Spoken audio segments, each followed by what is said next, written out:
It's Hugh again. I am continuing on with my single pole, single throw toggle switch, on-off switch for my battery pack to my particle electron. I've done two videos. One was the prototyping phase, and the second was showing you how it assembled. I thought I'd show you the bill of materials that's involved in putting this together. So, you know, we've seen the battery, we've seen the particle electron, we've seen how this connects with the blade connectors. So I'll include all the links to the various parts, but I'll show you what we've got here. First off would be the blade connectors for the toggle switch, and they come on a roll like this, and you end up twisting and snapping off each one individually, and each one looks like that. And as you can see, it just slips on. Bingo, bingo, no problem. However, in this case, you can see just how much extra is left for connecting to the wire. Now, I've already snipped off, for the prototype, I already snipped off a certain amount, but I think I'm going to end up snipping off even more and soldering right to the blade itself, and just snip off right from the blade, because I think that I think it's just too much and I don't need it. So that way I can still slide it on and off, it's still removable, but I just don't need all this extra material, so I'm going to be taking that off. Secondly, these connectors are 2mm connectors, 2mm JST connectors. They're kind of standard when it comes to the battery packs, so it's always good to have a ton. And then you need the male end, which, you know, fits in. And these are 2mm, right? So the 2mm connectors require this connection terminal, which slides in and on and off these connection headers, and they fit into this connector. Oops. And there is a little tiny, so I'll probably take a photo and overlay it in here, but there's a little tiny tab that fits in to the end of this. Again, I'll take a photo and put it up. It fits in and it slides in only one way, and it catches on this, so you can't be pulled out. But that doesn't mean you can't pull out from the wire. So what I end up doing is I will solder, just add a small drop of solder on here to connect the connector to the wire, so it's a solid contact, and also so it stays in position after I start pulling and prodding. Last up, of course, is the protoboard. In this case, I'm using a protoboard from Adafruit that has, let me get that twisted away that makes sense. It has three hole connections, so it's connected over 3 holes. In this case, it's not single holes, but they're square, and I'll be able to run a little drop of solder between holes to create that connection. And otherwise, I will strip enough of a piece of wire when I put in the wire that it goes over 2 holes and can connect from one to the other. In this case, this is a 2.5mm standard proto board, but this is 2mm connectors. However, you can fit the 2mm connector in. It just splays the legs, as you can see. It splays the legs, it's fine. It won't affect the end connection. And I can put 2 in side by side. So my first step, of course, is to take this proto board and cut it into 5x4 chunks, which you can see here. This being my prototype, I have 5x6, and then I've cut or drilled 2 holes for mounting.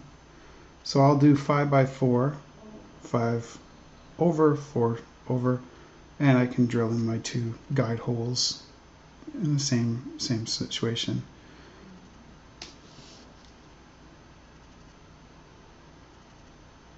Yep, that's what I'm going to do.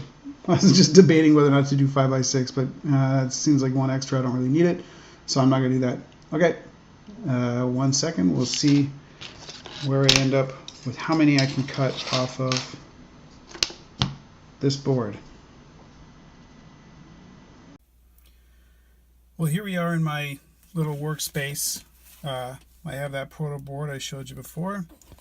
I'll make some adjustments here as I probably go here. My space is obviously messy, but that's what doing work is. Maybe my former employer, I'd be cleaning this up, but whatever. You're not, so I can do whatever I want. So, like I had showed you, I need to cut. Look at this. I even have a little indicator tool. I'm going to cut a 5, so on the 6th hole, and then 4 across. So I'm going to cut as many 5x4s out of this as I can, so that I don't need to buy more protoboards. Using my rotary tool. This is not a Dremel, it's JobMate with a cutting wheel on it.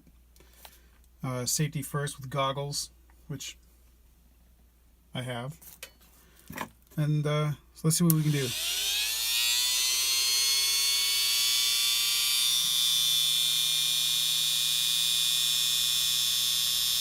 Hold on. I think for the sake of argument, I will actually start a time lapse of this because it's going to get kind of long and silly.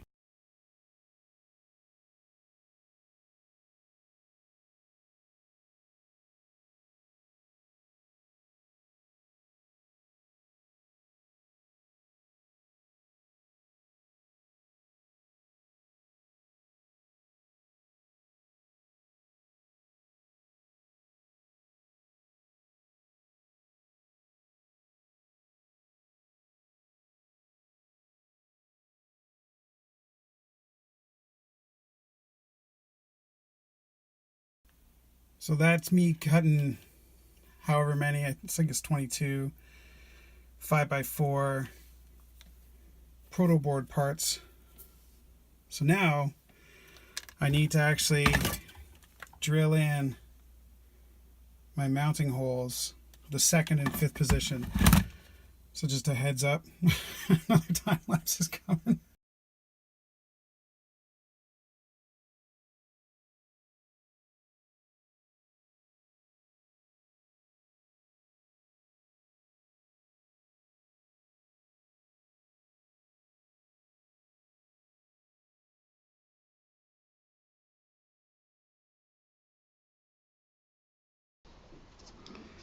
Yeah, so now I have my many little pieces of proto board that will allow me to do what I did here, all with the mounting holes drilled and cut to the same number of hole positions. Well, so the next step will be to insert all of my 2mm female connectors into the proto board breakouts, as they'll soon be considered. And obviously I hope I have enough, but I'm pretty sure I bought enough. My dog in the background making all sorts of noise, but whatever. So I need 40, and I suspect I have 40 here, so we will see.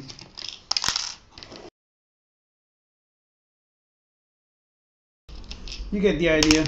I'll see you in a second.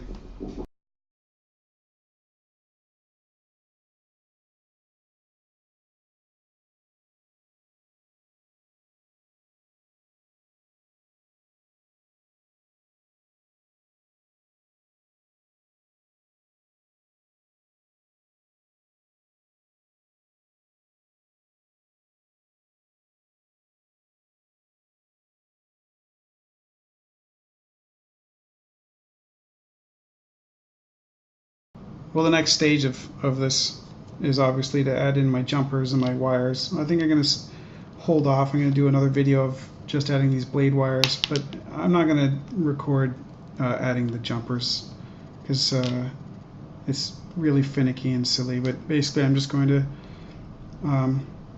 take my little black wire and jump it between the ground and the ground of of both of these. The ground, of course, is on the right hand side. This is based off of the battery connector, so the right post and the left post. The right post is ground and the left post is voltage. Okay, I think that'll do it for now. Thanks for watching. Really appreciate your time, and yeah, have a good day.